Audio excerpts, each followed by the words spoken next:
Hello friends, welcome to New Oxford Education. आज आपके लिए हम दृष्टि आइज का टेस्ट सीरीज लेकर आए हैं। यह आपका टेस्ट नंबर 11 है और यह फुल टेस्ट है। तो टेस्ट नंबर 1 से लेकर 10 तक आपका पार्ट टेस्ट था, इसीलिए हम आपको यह करवाया नहीं है वीडियो। आप यदि पीडीएफ चाहते हैं तो टेलीग्राम पर दे देंगे, लेकिन आप फुल टेस्ट अभी लगाइए क्योंकि अभी समय कम है। चलिए शुरू करते हैं। फर्स्ट क्वेश्चन है कि बागमती नदी किस जिले से बिहार में प्रवेश करती है? तो यह करती है सीतामढ़ी जिले से। ध्यान रखिएगा कि बागमती नदी काठमांडू के उत्तर में नेपाल से निकलती है। आगे देखते हैं question number second. Question second है कि निम्नलिखित में से कौन सी नदी सिवान जिले से होकर बहती है? तो यह है घाघरा नदी। ऑप्शन सी हो जाएंगे।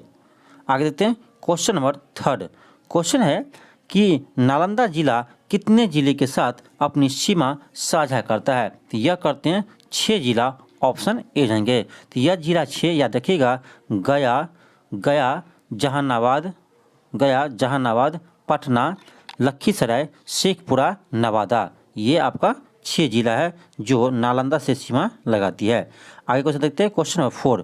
कह रहा है वन सर्वेक्षण रिपोर्ट 2021 के अनुसार बिहार में निम्नलिखित में से किस जिले में क्षेत्रवार सर्वाधिक वनावरण है? ध्यान दीजिएगा, यहाँ क्वेश्चन कह रहा है निम्नलिखित में से ऐसे बिहार में सबसे अधिक वन कहा जाए तो यह आपका है कैमूर में। कहाँ है? कैमूर में है। तो यहाँ पर ऑप्शन कैमूर नहीं है, लेकिन इसका आंसर ई फिर भी नहीं होगा, क्योंकि क्वेश्चन ये कह रहा है कि निम्नलिखित में से किस क्षेत्र में सबसे अधिक है। यानी आपको जो ऑप्शन दिया 4 उसमें से बताना है सबसे अधिक किस क्षेत्र में है। तो सबसे फर्स्ट स्थान है कैमूर है, सबसे अधिक वन है। दूसरे स्थान पर है पश्चिमी चंपारण और तीसरे स्थान पर है रोहतास। तो इसका आंसर हो जाएंगे रोहतास, क्योंकि इसमें कैमूर और पश्चिमी चंपारण ऑप्शन में नहीं दिया गया है। आगे देखते हैं क्वेश्चन नंबर 5। क्वेश्चन नंबर 5 है कि बिहार के किस जिले में बॉक्साइट का भंडार पाया जाता है? यानी बिहार के किस जिले में बॉक्साइट पाए जाते हैं? तो ये पाए जाते हैं रोहतास और मुंगेर दोनों में, इसीलिए इसका आंसर होगा ऑप्शन ई, 1 से अधिक।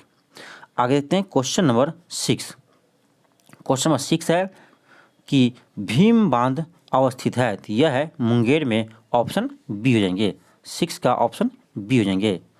नेक्स्ट क्वेश्चन है कि वाल्मीकि राष्ट्रीय उद्यान की स्थापना की गई थी? तो यह की गई थी 1990 में। ध्यान रखिएगा, वाल्मीकि टाइगर रिजर्व बिहार का एकमात्र टाइगर रिजर्व है जो आपका पश्चिमी चंपारण जिले में है। क्वेश्चन नंबर 8 देखते हैं कि समुद्र तल से बिहार की औसत ऊंचाई कितनी है? तो यह है 53 मीटर। ऑप्शन बी हो जाएंगे। नेक्स्ट क्वेश्चन है क्वेश्चन नंबर 9। क्वेश्चन नंबर 9 है कि निम्न में से कौन सा गर्म महासागरीय धारा है? तो यह है, ध्यान रखिएगा, ऑप्शन डी हो जाएंगे, एंटोलिज की जलधारा। ऑप्शन डी हो जाएंगे। नेक्स्ट क्वेश्चन है क्वेश्चन नंबर 10।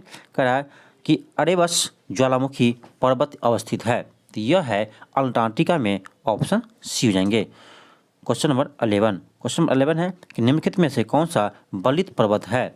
निम्नलिखित में से कौन सा बलित पर्वत है या बलित पर्वत का उदाहरण है? तो यह यूराल पर्वत और अरावली पर्वत। ऑप्शन ई जाएंगे, क्योंकि 1 से अधिक आंसर सही है। आगे देखते हैं क्वेश्चन नंबर 12। कह रहा है बिंदुबी जनजाति निवासी है? तो यह जनजाति है आपका ऑस्ट्रेलिया का। ऑप्शन बी हो जाएंगे।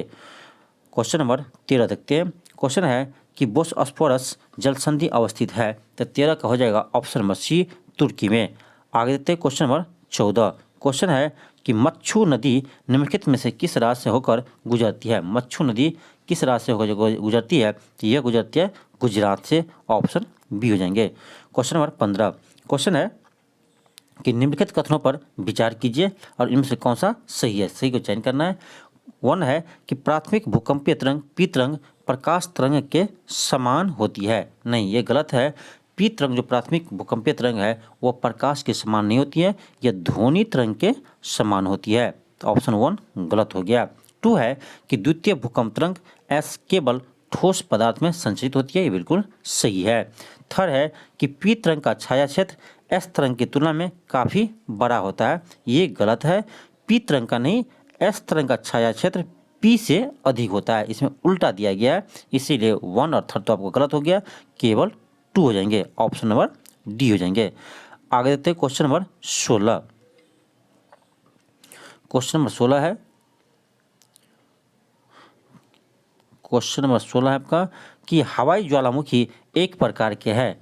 हवाई ज्वालामुखी एक प्रकार के शिल्ड ज्वालामुखी है? ऑप्शन ए हो जाएंगे। आगे देखते हैं क्वेश्चन नंबर 17। क्वेश्चन है कि अफ्रीकी घास के मैदान को क्या कहते हैं? तो यह कहते हैं सवाना। अफ्रीकी घास के मैदान को सवाना कहते हैं। और एक चीज़ और याद रखिएगा कि पम्पास जो बोलते हैं हम दक्षिणी अमेरिका के घास के मैदान को पम्पास कहते हैं, और पेरीज उत्तरी अमेरिका के घास के मैदान को पेरीज कहते हैं, और अर्जेंटीना के घास के मैदान को हम एस्टेपिज कहते हैं। तो सभी याद रखिएगा। आगे देखते हैं क्वेश्चन नंबर 18। क्वेश्चन है कि भारत में यूरेनियम का अग्रणी उत्पादक राज्य है? तो ये है आंध्र प्रदेश। ऑप्शन सी हो जाएंगे। 18 का ऑप्शन सी हो जाएंगे। तो उड़ीसा है बॉक्साइट में सबसे अधिक, ध्यान रखिएगा। बॉक्साइट में उड़ीसा है। और एक चीज़ और है, ध्यान रखिएगा, मैग्नीज। बॉक्साइट और मैग्नीज में प्रथम स्थान है उड़ीसा, ध्यान रखिएगा। आगे देखते हैं क्वेश्चन नंबर 19। क्वेश्चन नंबर 19 है कि भारत के वर्तमान में नियंत्रक एवं महालेखा परीक्षक कौन है, यानी सीएजी कौन है? तो यह है Girish Chandra Murmu. Option number C हो जाएंगे। राजीव कुमार क्या है? तो राजीव कुमार अभी मुख्य चुनाव आयुक्त है, ध्यान रखिएगा। मुख्य चुनाव आयुक्त राजीव कुमार है। राजीव गौबा कौन है? तो यह है भारत का कैबिनेट सचिव। कैबिनेट सचिव कौन है? राजीव गौबा। आगे देखते हैं क्वेश्चन नंबर 20। क्वेश्चन नंबर 20 है कि INS वेला एक स्कॉर्पियन श्रेणी की पनडुब्बी है, यह किस देश के सहयोग से बनाई गई है? ध्यान रखिएगा, यह बनाया गया है फ्रांस के सहयोग से। ऑप्शन ए हो जाएंगे। आगे देखते हैं क्वेश्चन है question number 21। All the lives we never lived के पुस्तक कौन के लेखक कौन है? यह याद रखिएगा। ऑप्शन नंबर बी हो जाएंगे, अनुराधा रॉय। अनुराधा रॉय। आगे देखते हैं क्वेश्चन नंबर 22। क्वेश्चन नंबर 22 है कि वर्ष 2022 के लिए भौतिकी का नोबेल पुरस्कार किससे जीता है, यानी किसने जीता है? तो 22 का होगा ऑप्शन ए, एलन ऑक्सफेक्ट। एलन ऑक्सफेक्ट। एक चीज़ और ध्यान रखिएगा, इसके साथ 2 और व्यक्ति को मिला है। तो ये है ध्यान रखिए, जॉन क्लॉजर। John closure. और एक है एंटोन ग्लिंजर। नेक्स्ट क्वेश्चन है कि भीमनगर बैराज किस नदी पर बना है? तो यह बना है कोसी नदी पर। ऑप्शन ए हो जाएंगे। नेक्स्ट क्वेश्चन है क्वेश्चन नंबर 24। कह रहा है कि वन सर्वेक्षण रिपोर्ट 2021 के अनुसार बिहार में कुल वृक्ष आच्छादन कितना है? तो यह है 2341। याद रखिएगा, 2341। ऑप्शन नंबर बी हो जाएंगे। आगे देखते हैं क्वेश्चन नंबर 25। कह रहा है कि निम्नलिखित में से कौन से देश मृत सागर के घिरे हुए हैं? तो यह है इजराइल और जॉर्डन, यानी 1 और 4 सही होंगे। ऑप्शन नंबर सी हो जाएगा। आगे देखते हैं क्वेश्चन नंबर 26। क्वेश्चन नंबर 26 है कि EDAR पोर्टल शुरू किया है, यानी यह पोर्टल किसने शुरू किया है? यह शुरू किया है सड़क परिवहन एवं राजमार्ग मंत्रालय। ऑप्शन ए हो जाएंगे। नेक्स्ट क्वेश्चन है कि हाल ही में RBI ने निम्नलिखित में से किस बैंक को DSIB के रूप में मान्यता दी है? तो यह स्टेट बैंक और HDFC बैंक। ऑप्शन नंबर ई हो जाएंगे। ऑप्शन नंबर ई हो जाएंगे। आगे देखते हैं क्वेश्चन नंबर 28। क्वेश्चन नंबर 28 है कि पहली भारतीय वन स्थिति रिपोर्ट कब प्रकाशित हुई थी? तो यह हुआ था 1987 में। ऑप्शन बी हो जाएंगे। जो 2021 में रिपोर्ट प्रकाशित हुए हैं, यह अभी तक का यह है 17वीं रिपोर्ट। ध्यान रखिएगा, कौन सा रिपोर्ट? 17वीं रिपोर्ट है। और हर 2 वर्ष पर वन रिपोर्ट प्रकाशित करते हैं। हर 2 वर्ष पर कौन करते हैं? तो भारतीय वन सर्वेक्षण विभाग। आगे देखते हैं क्वेश्चन नंबर 29। क्वेश्चन नंबर 29 है कि वैश्विक जोखिम रिपोर्ट प्रकाशित की जाती है, तो यह करते हैं विश्व आर्थिक मंच। कौन करते हैं? विश्व आर्थिक मंच करते हैं। और एक चीज़ और ध्यान रखिएगा, यह 5 प्रकार के जोखिम पर रिपोर्ट प्रकाशित करते हैं। आर्थिक, पर्यावरण, भू राजनीतिक, सामाजिक और राजनीतिक जोखिम पर रिपोर्ट बना प्रकाशित करते हैं। आगे देखते हैं क्वेश्चन नंबर 30। क्वेश्चन नंबर 30 है कि किस देश को बाघ संरक्षण पर चौथे एशियाई मंत्री स्तरीय सम्मेलन की मेजबानी की है?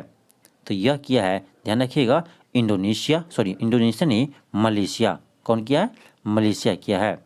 ऑप्शन बी हो जाएंगे।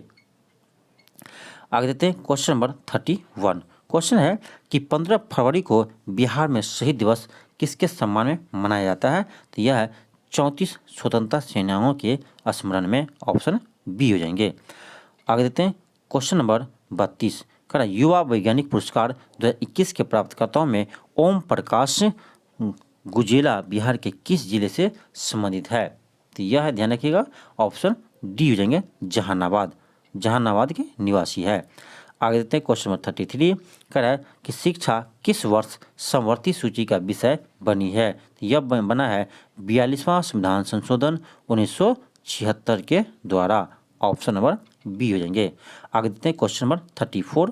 क्वेश्चन नंबर 34 है कि भारतीय संविधान के किस अनुच्छेद में लोक सेवा आयोग के कार्यों का उल्लेख है? लोक सेवा आयोग के कार्यों का उल्लेख है अनुच्छेद 320 में। अनुच्छेद 280 में है वित्त आयोग का उल्लेख। अनुच्छेद 352 में है राष्ट्रीय आपात का उल्लेख। और 368 में है संविधान संशोधन। नेक्स्ट क्वेश्चन है कि उपराष्ट्रपति के पद से हटाने के लिए संकल्प पारित करने की आवश्यकता होती है? तो इसका आंसर होगा ऑप्शन नंबर ई, इनमें से कोई नहीं, क्योंकि इसके लिए औपचारिक महाभियोग की आवश्यकता नहीं होती है। वह राज्यसभा के तत्कालीन सदस्यों के बहुमत से पारित संकल्प द्वारा हटाए जाते हैं, इसीलिए इसका आंसर होगा ऑप्शन नंबर ई। आगे देते हैं क्वेश्चन नंबर 36। भारत के प्रथम प्रधानमंत्री कौन थे जो नियुक्ति के समय राज्यसभा के सदस्य थे? तो यह थी इंदिरा गांधी। ऑप्शन सी हो जाएंगे। तो ध्यान रखिए एक चीज़ कि इंदिरा गांधी 1966 में राज्यसभा के सदस्य थे, उससे वो प्रधानमंत्री बने थे। फिर एच.डी. देवगौड़ा भी 1966 में आपको राज्यसभा से ही प्रधानमंत्री बने थे। और एक है मनमोहन सिंह, जो आपका मनमोहन सिंह भी राज्यसभा के सदस्य होते हुए वो प्रधानमंत्री बने थे। तो 3 व्यक्ति है, इसे ध्यान रखिएगा। आगे देखते हैं क्वेश्चन नंबर 37। क्वेश्चन नंबर 37 है कि भीमराव अम्बेडकर के अनुसार संविधान के हृदय और आत्मा कहा गया अनुच्छेद 32 को। इसमें आपका दिया है कि संवैधानिक उपचारों का अधिकार, इसी के थ्रू सुप्रीम कोर्ट आपका रिट जारी करते हैं। नेक्स्ट क्वेश्चन है कि संसद के पुनः समवेत होने के बाद अध्यादेश स्वतः प्रभावहीन हो जाते हैं? तो 6 सप्ताह के बाद। ऑप्शन नंबर सी हो जाएंगे। आगे देखते हैं क्वेश्चन नंबर 39। क्वेश्चन है कि वरीयता तालिका में निम्नलिखित में से कौन सा भारत के मुख्य न्यायाधीश के ऊपर आते हैं? यानी भारत के मुख्य न्यायाधीश से ऊपर कौन आते हैं? तो ध्यान रखिएगा, सबसे ऊपर आएगा 1 पे राष्ट्रपति, इसके बाद आते हैं आपका उपराष्ट्रपति, इसमें ऑप्शन नहीं है तो राष्ट्रपति आते हैं। उसके बाद आता है आपका सेकंड में उपराष्ट्रपति, थर्ड में आते हैं प्रधानमंत्री, उसके बाद आते हैं आपका राज्य के राज्यपाल, फोर्थ स्थान पर आते हैं राज्य के राज्यपाल। उसके बाद आते हैं आपका पूर्व राष्ट्रपति, यानी 5 स्थान पर पूर्व राष्ट्रपति या उपराष्ट्रपति। उसके बाद आते हैं 6 स्थान पर उप प्रधानमंत्री। उसके बाद आते हैं भारत के मुख्य न्यायाधीश, यानी इसका answer A B C D चारों होगा। ऑप्शन नंबर ई हो जाएंगे, एक से अधिक। आगे देते हैं क्वेश्चन नंबर 40। क्वेश्चन नंबर 40 है कि लोकसभा के प्रथम आदिवासी उपाध्यक्ष कौन थे? लोकसभा के प्रथम आदिवासी उपाध्यक्ष कौन थे? तो यह है करिया मुंडा। ऑप्शन नंबर डी हो जाएंगे। यह आपका ध्यान रखिएगा 15वीं लोकसभा के डिप्टी स्पीकर थे। 15वीं लोकसभा के डिप्टी स्पीकर थे। मीरा कुमार है, यानी लोकसभा के प्रथम महिला अध्यक्ष मीरा कुमार है। पी.ए. शर्मा है, कौन? तो पी.ए. शर्मा ध्यान रखिएगा लोकसभा के प्रथम आदिवासी अध्यक्ष। लोकसभा के प्रथम आदिवासी अध्यक्ष कहा जाए तो पी.एस. शर्मा है। यदि लोकसभा के प्रथम आदिवासी उपाध्यक्ष कहा जाए तो करिया मुंडा है। आगे देखते हैं क्वेश्चन नंबर 41। क्वेश्चन नंबर 41 देखते हैं। क्वेश्चन नंबर 41 है कि बिहार विधान परिषद में कुल कितने सदस्य निर्वाचित होते हैं? बिहार विधान परिषद में कुल कितने सदस्य निर्वाचित होते हैं? तो ध्यान रखिएगा बिहार विधानसभा में कुल सदस्य 75 है। कुल सदस्य कितना है? 75 है। उसमें से 63 निर्वाचित होते हैं और 12 मनोनीत होते हैं। 63 निर्वाचित होते हैं और 12 मनोनीत होते हैं, इसे आप ध्यान रखिएगा। आगे देते हैं क्वेश्चन नंबर 42। क्वेश्चन नंबर 42 है कि संविधान के अंतर्राज्यीय परिषद के संबंध में प्रावधान प्रदान किया गया है, यानी किस अनुच्छेद में अंतर्राज्यीय परिषद के संबंध का व्याख्या किया गया है? तो ध्यान रखिएगा ऑप्शन डी हो जाएंगे 263। अनुच्छेद 263। अनुच्छेद 124 में है सुप्रीम कोर्ट की स्थापना। अनुच्छेद 183 में है विधान परिषद के सभापति और उपसभापति को पद से हटाए जाने की प्रक्रिया। फिर है अनुच्छेद 244। अनुच्छेद 244 में SC ST क्षेत्र के प्रशासन का वर्णन है। आगे देखते हैं क्वेश्चन नंबर 43।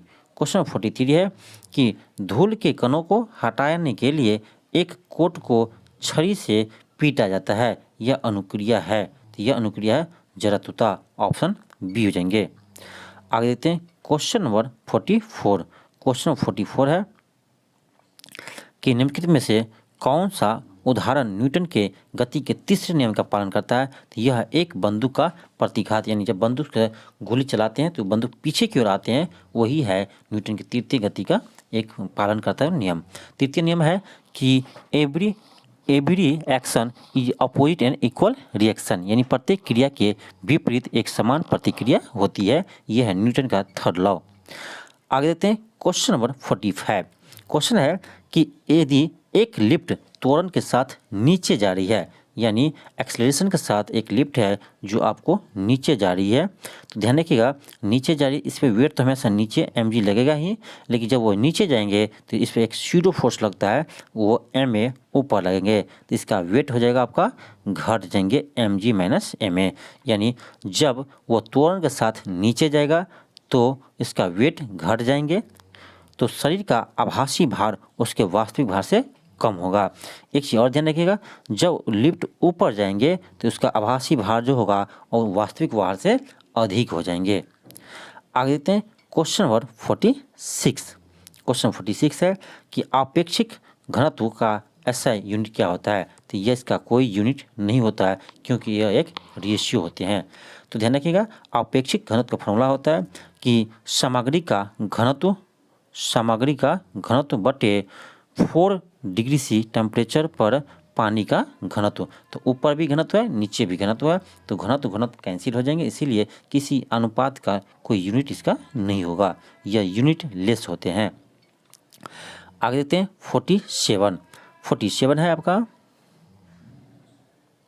कि किसी वस्तु को उत्तल दर्पण के सामने रखने पर प्रतिबिंब कैसे बनती है, प्रकृति क्या होती है। यह होता है आभासी और सीधा।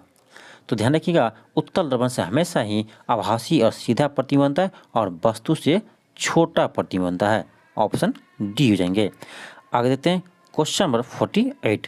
क्वेश्चन 48 है कि जल में वायु के बुलबुले का चमकना किसका उदाहरण है। तो यह है पूर्ण आंतरिक परावर्तन का उदाहरण है, ऑप्शन सी हो जाएंगे। नेक्स्ट क्वेश्चन है 49 करा उत्तल लेंस और अवतल लेंस की क्षमता क्रमशः होती है। ध्यान रखिएगा उत्तल लेंस की क्षमता होते हैं पॉजिटिव और अवतल लेंस की क्षमता होता है निगेटिव, क्योंकि उत्तल लेंस का फोकस जो होता है आपका पॉजिटिव होता है और अवतल लेंस का होता है वो निगेटिव होता है। पावर का फॉर्मूला होता है P बराबर 1/f। और एक चीज़ और देखिएगा कि लेंस के पावर के ऐसा यूनिट होता है डायऑप्टर। आगे देखते हैं क्वेश्चन नंबर 50। तो इतना चीज़ आप ध्यान रखिए। क्वेश्चन नंबर 50 है कि क्वेश्चन है आपका 50 यदि किसी चालक के अनुप्रस्थ काट का क्षेत्रफल दुगुना कर दिया जाए तो प्रतिरोध मूल्य मान का क्या हो जाएगा, यानी कितना हो जाता है। तो ध्यान रखिएगा R बराबर होता है प्रतिरोध बराबर ρ into L by A. L है लंबाई, ए है एरिया। ध्यान दीजिए जब एरिया को दुगुना करेंगे यानी नीचे वाला आपका 2 गुना होगा, तो नीचे में 2 गुना होगा तो रेजिस्टेंस आपका आधा हो जाएगा, तो हो गया R/2। तो ध्यान रखिएगा जब हम क्षेत्रफल को आधा करेंगे तो दुगुना करेंगे तो रेजिस्टेंस आधा होगा, क्षेत्रफल को आप आधा कीजिए तो रेजिस्टेंस दुगुना होगा, ऑप्शन नंबर डी हो जाएंगे। एक चीज़ और ध्यान रखिएगा, कहेगा किसी प्रतिरोध की लंबाई L है, इसको हम लंबाई 2 गुना कर देंगे यानी 2L कर देंगे तो रेजिस्टेंस कितना गुना होगा, तो 2 गुना हो जाएगा। सिंपल बात है, क्या होगा 2 गुना होगा। लंबाई L है, बाद में लंबाई इसको 2L कर दिए बढ़ा करके, तो क्या होगा 2R होगा। लेकिन जबकि आपका कि किसी रेजिस्टेंस की लंबाई L है और इसको खींच करके इसकी लंबाई 2L कर देते हैं यानी 2 गुना कर देते हैं, तब रेजिस्टेंस क्या होगा, तब आपका 2 गुना नहीं होकर 4 गुना होगा। ध्यान रखिएगा 4 गुना हो जाएंगे। तो क्वेश्चन में थोड़ा सा अंतर है, कहेगा आपका 2 गुना करते हैं तो 2R होगा, लेकिन कहेगा खींच करके हम 2 गुना करते हैं तो उसका हो जाएगा 4 गुना, क्योंकि उसके लंबाई बढ़ने के साथ साथ एरिया भी आधा हो जाते हैं। इसीलिए 4 गुना हो जाता है। आगे देखते हैं क्वेश्चन नंबर 51। कह रहा टेस्ला इकाई है, तो यह है विद्युत क्षेत्र की तीव्रता की। ऑप्शन डी हो जाएंगे। तो एक चीज और ध्यान रखें, ल्यूमेन फ्लक्स के होते हैं ल्यूमेन, इसका यूनिट होते हैं ल्यूमेन। ज्योति तीव्रता का कैंडेला होता है और विद्युत क्षमता की होते हैं फैराडे। आगे देखते हैं क्वेश्चन नंबर 52। क्वेश्चन नंबर 52 है कि स्थिर विद्युत आकर्षण का नियम किसने दिया। तो इसका मतलब है कि यही कह रहा है इलेक्ट्रोस्टैटिक्स फोर्स का नियम किसने दिया है। तो आप पढ़े होंगे 12th में कि F बराबर होता है Q1 Q2 bye are square. यह किसका लॉ है, तो यह है आपका कूलम्स भाई साहब का। ऑप्शन नंबर सी हो जाएंगे, कूलम्स लॉ है F बराबर Q1 Q2 bye are square. आगे देखते हैं क्वेश्चन नंबर 53। क्वेश्चन है कि वार्षिक वीटिंग द रिट्रीट समारोह 2022 के दौरान किस स्टार्टअप में 1000 ड्रोन शो का आयोजन किया गया, यानी ये होगा ऑप्शन नंबर ए। आगे देखते हैं क्वेश्चन नंबर 54। क्वेश्चन नंबर 54 है कि ऑस्ट्रेलिया ओपन महिला एकल खिताब 2022 किसने जीता। यह भी जीता है Ashleigh Barty. Option number B हो जाएंगे, एसएल बार्टी। नेक्स्ट क्वेश्चन है क्वेश्चन नंबर 55। करा जनवरी 2022 में विश्व का सबसे बड़ा कैनाल लॉक किस देश में खोला गया। कैनाल लॉक किस देश में खोला गया, यह खोला गया नीदरलैंड में। ऑप्शन नंबर सी हो जाएंगे। आगे देखते हैं क्वेश्चन नंबर 56। करा किस राज्य के दक्षिण मैंगव गांव को मॉडल ODF प्लस गांव घोषित किया है, तो यह गांव है मिजोरम का। ऑप्शन नंबर डी हो जाएंगे। नेक्स्ट क्वेश्चन है क्वेश्चन नंबर 57। कह रहा है भारत सरकार के मुख्य आर्थिक सलाहकार के रूप में किसे नियुक्त किया गया है, तो यह है V Anant Nageswaran. Option number A हो जाएंगे। नेक्स्ट क्वेश्चन है क्वेश्चन नंबर 58।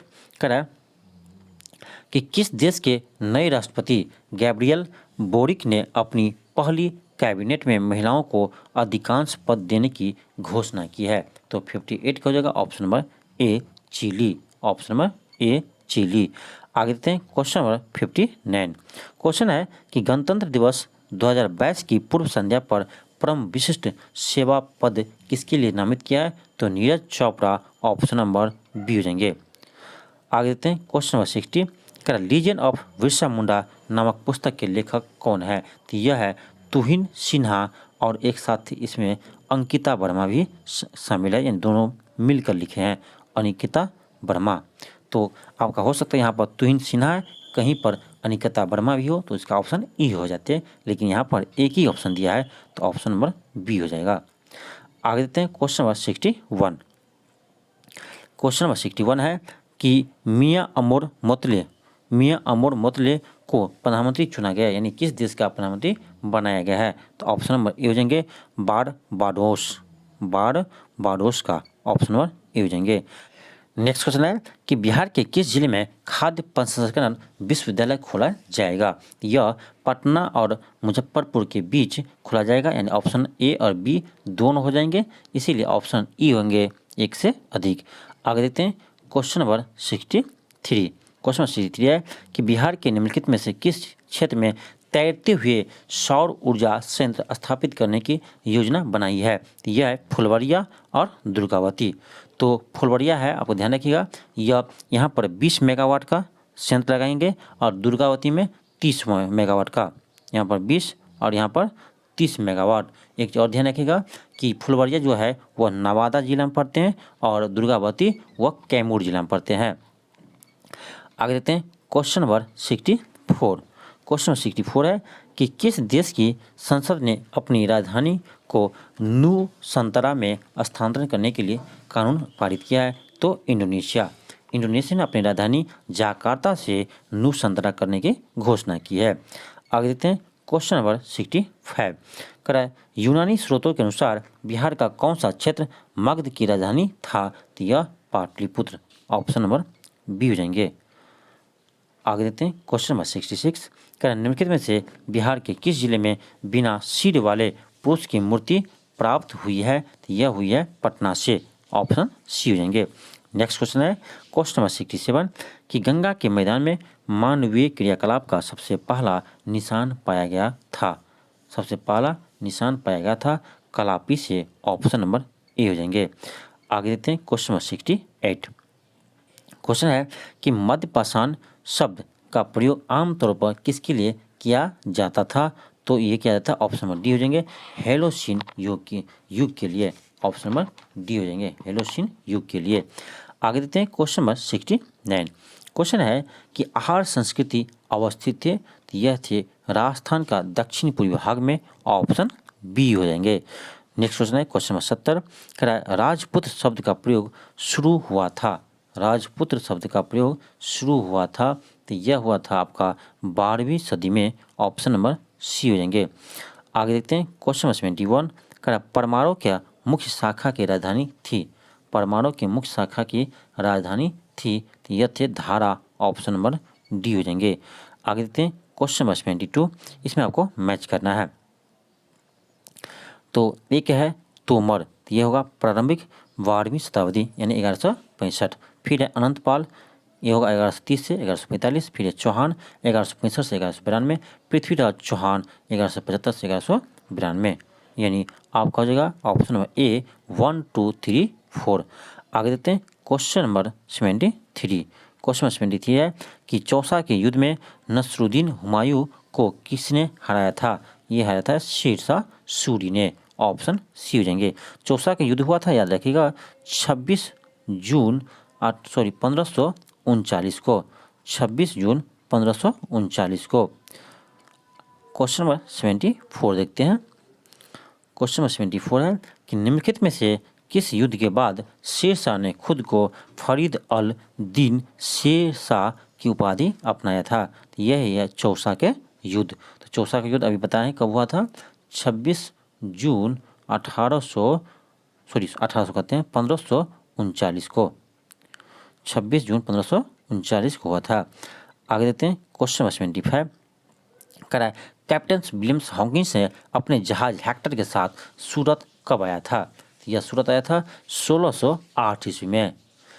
उसको कौन भेजा था? जेम्स प्रथम ने जहांगीर के दरबार में भेजे थे।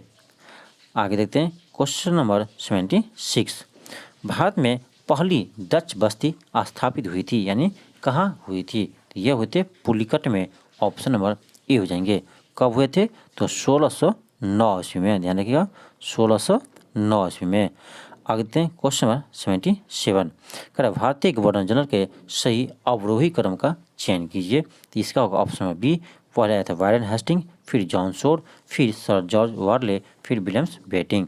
ऑप्शन नंबर बी हो जाएंगे। आगे देखते हैं क्वेश्चन नंबर 78। कह भारतीय राष्ट्रीय कांग्रेस के पहले मुस्लिम अध्यक्ष कौन बने? यह है Badruddin Tyabji. Option number D हो जाएंगे। यह कांग्रेस के तीसरा अधिवेशन था मद्रास में, जिसमें वह अध्यक्ष बने थे। कब बने थे? 1987। आगे देखते हैं क्वेश्चन नंबर 79। क्वेश्चन है कि धरसना नमक सत्याग्रह का नेतृत्व किसने किया था? धरसना नमक सत्याग्रह का नेतृत्व किसने किया था? यह किए थे Sarojini Naidu. Option number C हो जाएंगे। आगे देखते हैं क्वेश्चन नंबर 80। क्वेश्चन नंबर 80 है कि रहनुमाई महादा स्नान सभा की स्थापना कब हुई थी? तो यह हुआ था 1851 में। ऑप्शन नंबर ए हो जाएंगे। नेक्स्ट क्वेश्चन है क्वेश्चन नंबर 81।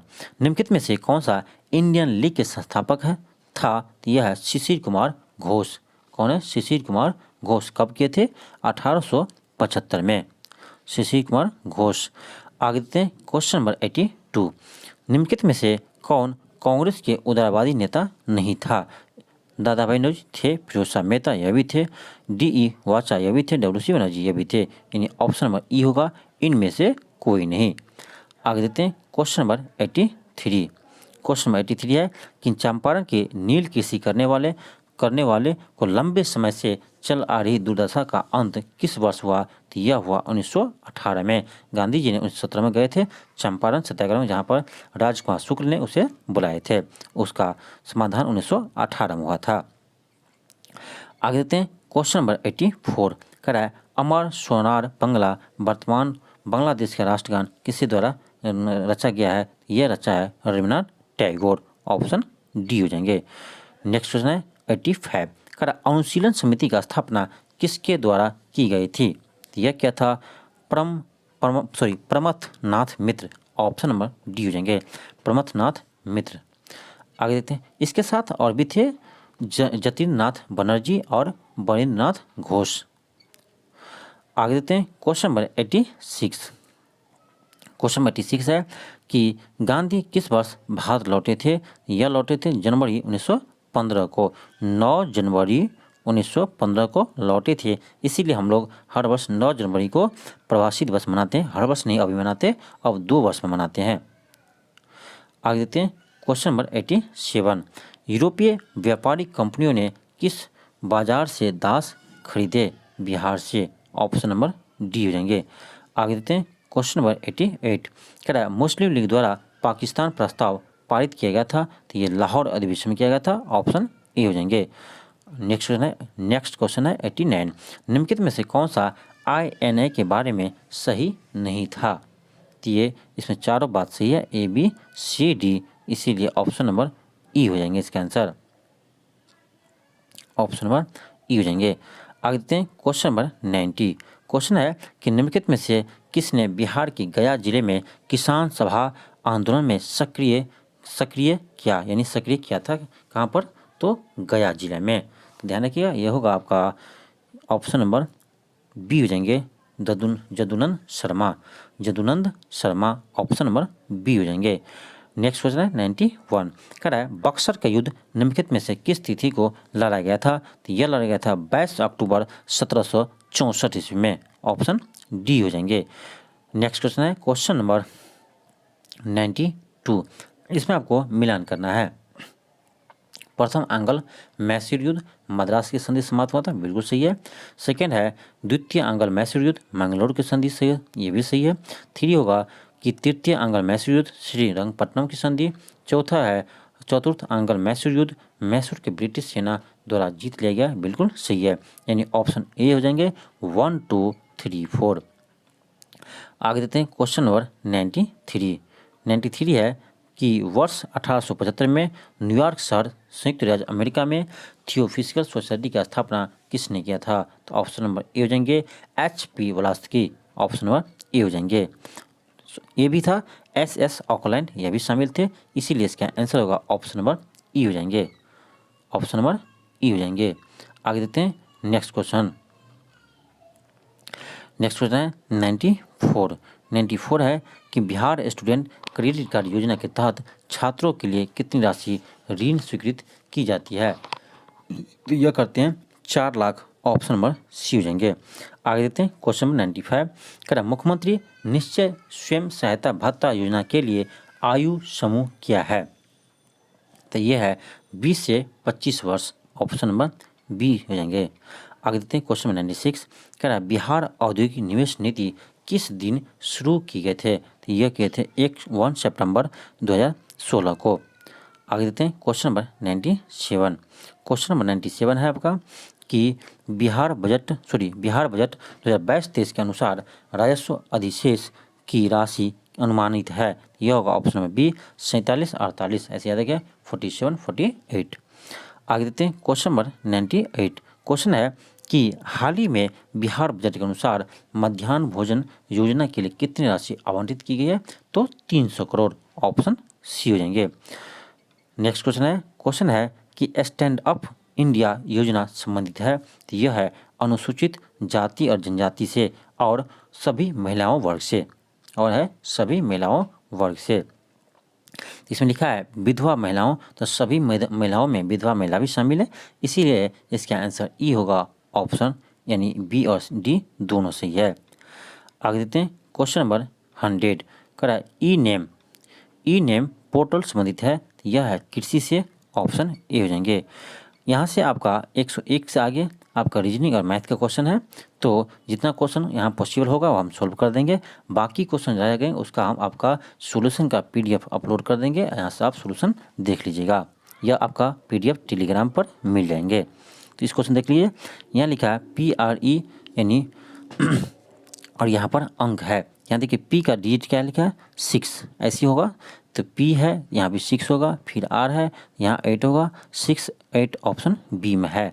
ऐसे देख लीजिएगा आप कि जैसे एन है तो यहाँ एन के लास्ट में कितना है 4 है, तो एन का कोडिंग हो गया 4, तो यहाँ देखिए एन है लास्ट में, यहाँ 4 है। इसी तरह से मिला जी ऑप्शन बी हो जाएंगे। आसान क्वेश्चन है। आगे देखते हैं क्वेश्चन नंबर 102। ये भी क्वेश्चन सिंपल है कि दो संख्याओं का मौसा इतना है और लौसा इतना है, यदि एक संख्या इतना है तो दूसरी संख्या क्या होगी। एक चीज़ आप लोग पढ़ेंगे कि पहली संख्या गुने दूसरी संख्या बड़ा होता है एचसीएफ गुने एलसीएम, एचसीएफ गुने एलसीएम। यहाँ से आप दूसरी संख्या निकालिएगा तो हो जाएगा एलसीएम गुने एचसीएफ बटे पहली संख्या। यहाँ से आप कैलकुलेशन करके इसका आंसर आ जाएगा, कीजिएगा ये कर लीजिएगा आप 11 गुने 7700 बटे 275, ये कीजिएगा तो आपका ऑप्शन नंबर डी आ जाएगा 308। आगे देते हैं क्वेश्चन नंबर 103। क्वेश्चन नंबर 103 है कि यहाँ दिया है 3 के power x square plus 2x plus 7, यहाँ दिया है 27 के पावर 2x प्लस 1। देखिए जब भी ऐसा क्वेश्चन मिले तो आपको समझना चाहिए कि यहाँ पर 3 है तो यहाँ भी बेस हमको 3 करना पड़ेगा, क्योंकि बराबर में यदि बेस समान हो जाए तो पावर भी समान हो जाते हैं। तो आप इसको ऐसे लिख सकते हैं, यहाँ जो है उसको ऐसे ही रहने दीजिए, यहाँ पर कर दीजिए 27 को हम लिख सकते हैं कि 3 की पावर 3 और उसमें गुना है 2x प्लस 1 से। ठीक, अब देख लीजिए कि यहाँ भी 3 की पावर समथिंग है, यहाँ भी पावर में है, तो बेस सेम हो गया, सेम हो गया, हम पावर को भी सेम कर देंगे। तो यहाँ से आपका x का वैल्यू आ जाएगा, तो आप कर लीजिएगा, x का वैल्यू आएगा ऑप्शन नंबर 2। आगे देखते हैं नेक्स्ट क्वेश्चन है 104। क्या है 104? 104 भी सिंपल है, आप यहाँ से कोडिंग को देखकर यहाँ पर आप कोडिंग कर सकते हैं। 100 कोडिंग देखिए 104 का देख लीजिए आप, यहाँ f है, यहाँ 1 है, यहाँ b है, 7 है। इसी तरह से कोडिंग होगा तो अक्टूबर यानी o, तो o का देख लीजिए कोडिंग क्या है हर जगह, थर्ड पर यहाँ पर o तो 6 है, यहाँ भी देखिए थर्ड पर o है तो यहाँ 6 है, यानी o का कोडिंग 6 है। फिर है c, तो c देख लीजिए कहाँ पर है, c है यहाँ फर्स्ट में, यहाँ 2 है यानी 6 2। फिर है आपका t, तो t, फिर इसमें आपका t, इसमें देखिए t कहीं भी नहीं है, यानी t का कोड हमको नहीं मालूम है। फिर है o, तो o को मालूम है 6। फिर है आपका b, तो b है देख लीजिए इसमें b है 7, b है 7। फिर है e, तो e का है 1, r है 8, यानी 6 2 यहाँ नहीं पता है, 6 7 1 8 होना चाहिए, लेकिन जब हमको यहाँ पर पता ही नहीं है यानी क्वेश्चन अधूरा है, इसीलिए आंसर आ का ऑप्शन नंबर ई हो जाएंगे, इनमें से कोई नहीं। आगे देते हैं क्वेश्चन नंबर 105। क्वेश्चन नंबर 105 है कि निम्नलिखित में से कौन सा समूह दूसरे संख्याओं से भिन्न है। अब यहाँ देख लीजिए, इसमें फर्स्ट 3 का सम कीजिएगा तो 3 1 4 4 2 6 यानी लास्ट वाला अंक आता है। इसमें देखिए 4 2 6 6 3 9 लास्ट वाला अंक आता है, 5 2 7 लास्ट में 7 है। यहाँ कीजिएगा तो 4 3 7 1 8 आता है, जबकि लास्ट में 4 है, इसीलिए ऑप्शन सी आपका सभी से भिन्न है, इसलिए इसका आंसर सी होगा। आगे देते हैं क्वेश्चन नंबर 106। ये भी क्वेश्चन सिंपल है। क्वेश्चन आपसे ये कह रहा है कि इनमें से उन छात्रों को दर्शाइए जो भौतिकी और गणित का अध्ययन करते हैं परंतु रसायन विज्ञान नहीं करते हैं। तो ये देख लीजिए, ये रसायन विज्ञान का है, तो गणित और भौतिकी दोनों पढ़ते हैं लेकिन रसायन विज्ञान नहीं पढ़ते। यहाँ कोडिंग देखिए टी को देखिए गणित में भी है और भौतिकी में है लेकिन रसायन में नहीं है, इसीलिए इसका ऑप्शन बी हो जाएगा, ऑप्शन नंबर बी यानी टी का आंसर। आगे देते हैं क्वेश्चन नंबर 107। 107 है,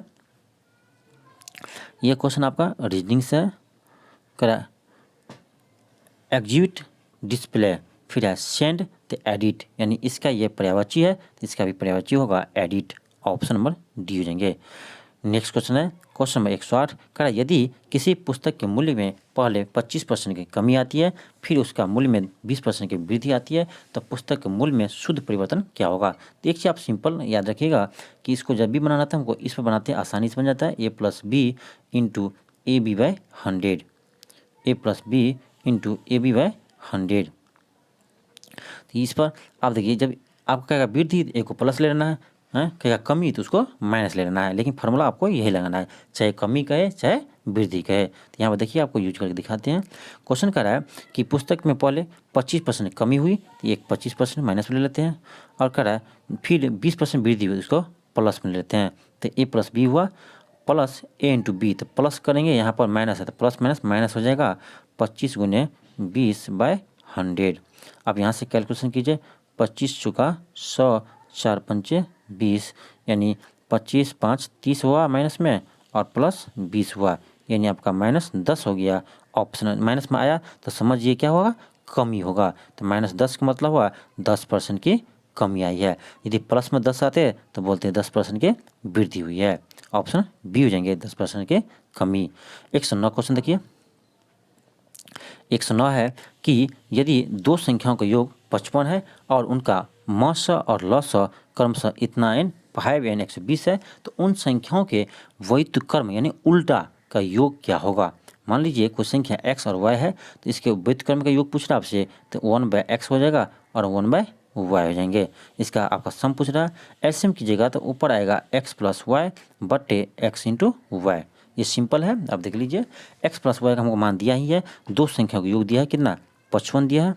और एक ध्यान रखिएगा x × y क्या है, दो संख्या का गुणनफल है। तो हम लोग पढ़े हैं कि दो संख्या यानी पहली संख्या गुने दूसरी संख्या बराबर होता है एलसीएम गुने एचसीएफ, यानी इसका वैल्यू हमको आ जाएंगे कैसे, तो इसको एलसीएम और एचसीएफ दिया है और दोनों का आप मल्टीप्लाई कर दीजिए, तब 12 पंजे 60 होता है, यानी 600 हो गया।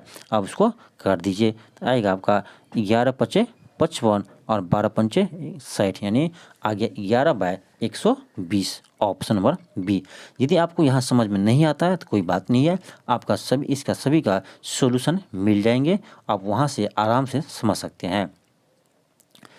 तो ऑप्शन नंबर बी हो जाएंगे 11/120। नेक्स्ट क्वेश्चन है, देखिए ये रीजनिंग का क्वेश्चन है आपका, अगला पद ज्ञात कीजिए। तो देख लीजिए यहाँ ए बी सी यानी 1 गैप है, फिर है सी डी ई फिर 1 गैप है, फिर है ई एफ जी यानी 1 गैप है, तो जी के बाद क्या होगा जी एच आई, एच के बाद होगा आई, यानी आई से शुरू होगा। ऑप्शन नंबर आई से ऑप्शन नंबर डी में शुरू है, बाकी किसी में आई शुरू नहीं है, ऐसे भी आप मार सकते हैं। ऑप्शन नंबर डी हो जाएंगे। आगे देते हैं, क्वेश्चन नंबर आपका 111 है। क्वेश्चन नंबर 111 है कि पीएम डिवाइन एक पहल है, पीएम डिवाइन एक पहल है, तो यह है उत्तरी पूर्वी क्षेत्र के लिए। ऑप्शन नंबर बी हो जाएंगे। आगे देते हैं, क्वेश्चन नंबर 112। क्वेश्चन है कि निम्नलिखित में से किसके बाद आपातकालीन क्रेडिट लाइन गारंटी योजना शुरू की गई थी, तो यह कोविड-19 के बाद की गई थी 2020 में। ऑप्शन सी हो जाएंगे। आगे देते हैं, क्वेश्चन नंबर 113। क्वेश्चन है कि केंद्रीय बजट 2022-23 में हर घर नल से जल योजना को कितनी राशि आवंटित की गई है, तो यह किया गया 60,000 करोड़। ऑप्शन नंबर सी हो जाएंगे। ध्यान रखिएगा। आगे देखते हैं, क्वेश्चन नंबर 114। केंद्रीय बजट 2022-23 के अनुसार पॉलिश किए गए हीरो पर कितने प्रतिशत सीमा शुल्क कम किया गया है, तो 5% किया गया है। ऑप्शन नंबर डी हो जाएंगे। नेक्स्ट क्वेश्चन है 115। क्वेश्चन है कि केंद्रीय बजट 22-23 के अनुसार सहकारी समितियों पर कितने प्रतिशत अधिभार लगाया जाएगा, 7% लगाया जाएगा। ऑप्शन नंबर डी हो जाएंगे। नेक्स्ट क्वेश्चन है, आर्थिक सर्वेक्षण 21-22 के अनुसार भारत की कुल प्रजनन दर कितनी है, यह है 2, पहले था 2.2, इससे घटकर अभी 2 हुआ है। आगे देखते हैं, क्वेश्चन नंबर 117। क्वेश्चन है कि बिहार में भूकंप सुरक्षा सप्ताह मनाया जाता है, तो यह मनाते हैं हम लोग 15 से 21 फरवरी, 15 से 21 फरवरी के बीच में। आगे देखते हैं, क्वेश्चन नंबर 118। क्वेश्चन है कि निम्नलिखित में से किसे जनवरी 2022 में विश्व आर्थिक मंच पुरस्कार से सम्मानित किया गया, 118 हो जाएगा। ऑप्शन नंबर सी संजय प्रधान। आगे देखते हैं, क्वेश्चन नंबर 119। ऑपरेशन आहट पहल है, यह है आपका रेलवे सुरक्षा बल की, यह मानव तस्करी को पर रोक लगाने के लिए शुरू किया गया है। आगे देखते हैं, क्वेश्चन नंबर 120। क्वेश्चन है कि निम्नलिखित में से किस देश में वन ओशन समिट का आयोजन किया है, तो यह 120 हो जाएगा। Option number B France. आगे देखते हैं, क्वेश्चन नंबर 121। क्वेश्चन है कि फरवरी 2022 में निम्नलिखित में से कौन सा राष्ट्रीय एकल खिड़की प्रणाली में शामिल होने वाला भारत का पहला केंद्र शासित प्रदेश बन गया है? तो यह बना है जम्मू कश्मीर। इसे वीवीआई कर लीजिए, इसे याद रखिएगा आप, बहुत अच्छे क्वेश्चन है। ऑप्शन नंबर डी हो जाएंगे। क्वेश्चन नंबर 122 देखते हैं। क्वेश्चन नंबर 122 है कि आर्थिक सर्वेक्षण 21-22 के अनुसार रेपो रेट को रखा गया है, यानी रेपो रेट कितने परसेंट रखा गया है? तो यह रखा गया है 4%। एक चीज ध्यान रखिए, रेपो रेट होता क्या है? तो रेपो रेट होता है वह ब्याज दर जिस ब्याज दर पर आरबीआई आपका वाणिज्य बैंक को ऋण देता है, वह है रेपो रेट। एक होता है रिवर्स रेपो रेट। तो रिवर्स रेपो रेट होता है वह ब्याज दर जिस पर आपका जो वाणिज्य बैंक है वो आरबीआई को ऋण देता है, यानी उल्टा उसको आरबीआई को ऋण देता है, इसलिए इसका नाम है रिवर्स रेपो रेट। आगे देखते हैं क्वेश्चन नंबर 123। क्वेश्चन है कि हाल ही में जापानी इन्फ्लेटिस को समाचार पत्रों में देखा गया है, यह शरीर के किस अंग को प्रभावित करते हैं? तो यह करते हैं मस्तिष्क को। ऑप्शन नंबर डी हो जाएंगे। नेक्स्ट क्वेश्चन है कि EOS-4 एक पहल है, तो यह है इसरो का। ऑप्शन नंबर बी हो जाएंगे। अर्थ ऑब्जर्वेशन सैटेलाइट इसका नाम है full form. Option number B हो जाएंगे। आगे देखते हैं क्वेश्चन नंबर 125। क्वेश्चन है कि मेदराम जात्रा महोत्सव मनाया जाता है, तो यह मनाते हैं कोया जनजाति। ऑप्शन नंबर ए हो जाएंगे। यह तेलंगाना के जनजाति है। आगे देखते हैं क्वेश्चन नंबर 126। देविका नदी परियोजना संबंधित है, देविका नदी परियोजना संबंधित है, यह है जम्मू कश्मीर से। ऑप्शन ए हो जाएंगे। नेक्स्ट क्वेश्चन है 127। कह रहा अंतर्राष्ट्रीय एपिलेप्सी यानी मृगी दिवस किस दिन मनाते हैं, यानी अंतर्राष्ट्रीय मृगी दिवस किस दिन मनाते हैं? तो फरवरी के दूसरे सोमवार को। ऑप्शन बी हो जाएंगे। नेक्स्ट है 128। कह रहा है विश्व सतत विकास सम्मेलन निम्नलिखित में से किसकी एक पहल है? तो यह है टेरी, TER है, यानी ऊर्जा संसाधन संस्थान। आगे देखते हैं क्वेश्चन नंबर 129। क्वेश्चन नंबर 129 है कि आर्थिक सर्वेक्षण 21-22 के अनुसार विश्व में वन क्षेत्र की दृष्टि से भारत का कौन सा स्थान है? तो यह है 10वां स्थान है। ऑप्शन डी हो जाएंगे। नेक्स्ट है 130। कह रहा है कि निम्नलिखित में से निम्नलिखित को तुम विचार कीजिए। ऑक्सीकरण में हाइड्रोजन की वृद्धि होती है, बिल्कुल गलत है। ऑक्सीकरण में ऑक्सीजन की वृद्धि होती है, न कि हाइड्रोजन की। सेकेंड है कि अपचयन में ऑक्सीजन की कमी होती है, बिल्कुल सही है। थर्ड है कि अवक्षेपण अभिक्रिया घुलनशील लवण उत्पन्न करती है, यह भी सही है। यानी इसका आंसर होगा 2 और 3। ऑप्शन नंबर बी हो जाएंगे। आगे देखते हैं क्वेश्चन नंबर 131। क्वेश्चन है कि बॉक्साइट का रासायनिक सूत्र होता है, यह होता है Al2O3 2H2O, Al2O3 2H2O, याद रखिएगा। आगे देखते हैं क्वेश्चन नंबर 132। क्वेश्चन है कि निम्नलिखित में से किसका ऑक्साइड भारी जल के रूप में जाना जाता है? तो ड्यूटेरियम ऑक्साइड, यानी D2O को हम भारी जल कहते हैं। आगे देखते हैं क्वेश्चन नंबर 133। क्वेश्चन है कि कठोर जल खराब होता है, बिल्कुल सही है। सी है कि कठोर जल में कैल्शियम मैग्नीशियम के सल्फेट और क्लोराइड होते हैं, यह भी सही है। यानी ऑप्शन नंबर सी हो जाएंगे 1 और 2।